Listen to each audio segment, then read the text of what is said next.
Happy for profit på den her boks. I dag der åbner jeg en Topps UCC Flagship Edition Hobbybox. Der er 24 packs per boks, og der er 8 cards per pack. Og den har kostet mig 1000 kroner. Det første nummererede kort vi får, det er en Standberg ud af 250.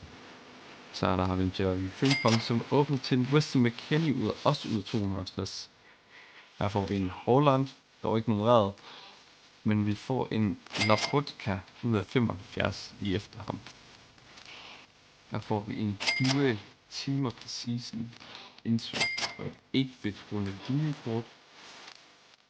Vi har stadigvæk ikke fået vores Guaranteed hit endnu. I de her hobbyboxes har man Guaranteed en autograf eller et relic, og man får også det Ultimate Stage kort.